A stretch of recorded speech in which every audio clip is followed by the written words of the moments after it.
पाकिस्तान के हाथों 180 रन से मिली शर्मनाक हार के बाद क्रिकेट फैंस गुस्से में हैं। रात में मैच के बाद देश के कई शहरों में लोगों ने टीम इंडिया को खराब प्रदर्शन पर जमकर भला बुरा कहा।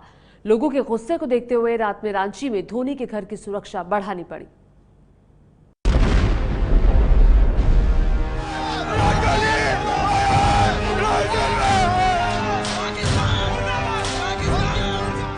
टीम इंडिया ने जिस तरह महामुकाबले में पाकिस्तान के सामने सरेंडर कर दिया, उससे देश के करोड़ों क्रिकेट फैंस का ये हाल हुआ।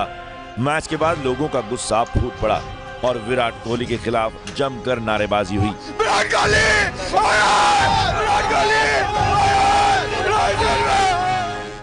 क्रिकेट फैंस को समझ में नहीं आ रहा, पूरे टूर्नामेंट में अच्छा खेलती आ रही टीम इंडिया के साथ आखिर फाइनल में ऐसा क्या हुआ। मुझे लगता है कि जैसे पहले आउट हुआ उससे सबने कॉन्फिडेंस लूज कर दिया और सब हारते रहे। वैसे तो हमारा प्रदर्शन पूरे मैच में अच्छा था, इसलिए हम फाइनल्स में आए थे। हमें लगता है कि टीम इंडिया ओवर कॉन्फिडेंट हो गई और इसलिए हार गई। इंडिया ने अच्छा प्रदर्शन नहीं दिया है, बस मैं यही कहना चाहूंगी और कुछ नहीं है। मैच को लेकर और आप कितने निराश हो गए हो? आशा बहुत ज्यादा थी क्योंकि इंडिया आज तक पाकिस्तान से नहीं आ रहा है। बहुत टाइम बाद ये मौका मिला है पाकिस्तान को इंडिया को हराने का, तो आशा तो बहुत ज़्यादा थी कि इंडिया जीतेगी, क्योंकि फाइनल अक्सर ऐसा कंपटीशन होता है जो अपना जो स्पोर्ट होता है, इंडिया ने हमेशा फाइनल में जीतता है। शायद Indians over confidence, not only Indian players, हम लोग सभी एज एन इंडियंस बहुत ज़्यादा कॉन्फिडेंस में थी कि नहीं इस बार तो हमारे पास आ गई ये ट्रॉफी, हमारे पास आ गई ये ट्रॉफी। पर ठीक है, कभी निराशाजनक स्थिति भी हो जाती है। आगरा में तो लोगों ने अपने घर का पुराना टीवी सेट फोड़कर गुस्से का इजहार किया, तो रांची में धोनी के घर की सुरक्षा बढ़ा दी गई। जनता से लेकर सितारे तक इस बड़ी हार पर गुस्से में दिखे। कुछ लोगों ने टीम इंडिया की हार को भूलकर हॉकी टीम को पाकिस्तान पर जीत के लिए बधाई देनी शुरू कर दी। वीरेंद्र सहवाग ने ट्विटर पर लिखा, हॉकी टीम को पाकिस्तान पर 7-1 की शानदार जीत के लिए बधाई। ये जीत भारतीय हॉकी को बहुत आगे ले जाएगी। टेनिस खिलाड़ी सानिया मिर्जा ने ट्विटर पर लिखा, भारत क्रिकेट में भले ही हार गया लेकिन हॉकी में शानदार जीत हासिल की। टीम इंडिया और टीम पाकिस्तान दोनों को बधाई। खेल सबको बराबरी पर ला देता है। अभिनेता अनुपम खेर ने ट्विटर पर लिखा, बहुत ड्राफ्ट बनाए मैंने इस ट्वीट के, स्मार्ट बातें लिखने की कोशिश की, पर सच ये है कि हम मैच हार गए। बुरा तो लग रहा है और जैसा अंदेशा था वो भी हुआ। पाकिस्तान की जीत पर कश्मीर के अलगाववादियों को जश्न मनाने का मौका मिल गया। श्रीनगर में देश विरोधियों ने न सिर्फ पाकिस्तान की जीत पर पटाखे फोड़े बल्कि हुर्रियत नेता मीरवाइज उमर फारूक ने भी साथ दिया। भारतीय क्रिकेट टीम के कप्तान विराट कोहली की तरह भले ही ज्यादातर यही मानते हैं कि खेल में हार जीत तो लगी रहती है, लेकिन जिस तरह भारत पाकिस्तान के हाथों हारा है, क्रिकेट प्रेमियों में उसकी टीस लंबे समय तक बनी रहेगी। और इस शर्मनाक हार के बाद कप्तान विराट कोहली मीडिया के सामने आए। मीडिया के सामने उनके पास ना तो हार के जिम्मेदारों के नाम थे और ना ही कोई ठोस वजह थी। उनके पास था तो सिर्फ पाकिस्तान की तारीफों का पुलिंदा। पूरी हार को भारी भरकम लच्छेदार शब्दों के पीछे छिपाने की कोशिश भी साफ नजर आई। Really had a good performance. I congratulated them in the post match. I would do the same here because they deserve to win.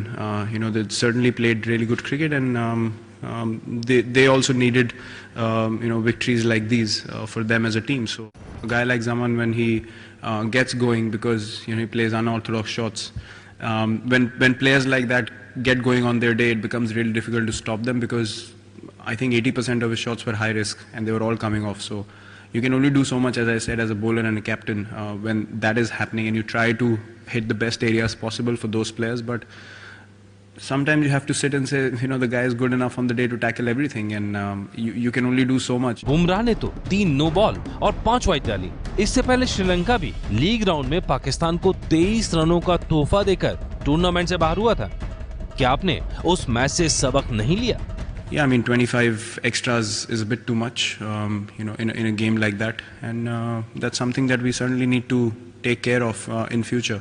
Obviously, the same bowlers are going to play, the same guys are going to be backed, but the more consistent you get from in learning from games like this, it's better for the team in future. क्या आपने 2 spinner खिलाकर गलती की? Not at all. We created a combination after the loss against Sri Lanka. We didn't want to be too predictable from there on in the tournament, and the 2 spinners together did a good job for us. I have no regrets in playing the combination that we played today. क्या team के बल्लेबाजों ने match हराया? You know, you've played enough to understand that your job is done. You tried your best, and then you can't control anything afterwards. And in the end, you know, you have to accept and admire sometimes the skill of the opposition as well, and see that, you know, they also have come to win a game of cricket. Not that we are not playing at our best. We tried our level best, but we just couldn't make things happen today. कप्तान साहब, ये सिर्फ match नहीं था, champions trophy का final था, वो भी पाकिस्तान के खिलाफ। पूरा देश आपसे जीत की उम्मीद कर रहा था।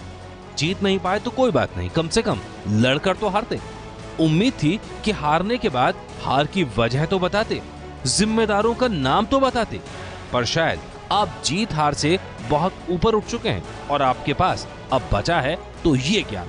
I mean, if you're happy with success and then you're completely ignoring it, and you want to ignore failures or dwell too much in it, it's not a good balance at all. So we have identified areas, even in victories, that we can improve at, and this is a loss. I mean, you know, it's the final, so it looks magnified to everyone, but we've won before, we've lost before, and we've always learned things from all those games. So समझ नहीं आता कि इस हार का दुख मनाए या इस ज्ञान पर माथा पीटे।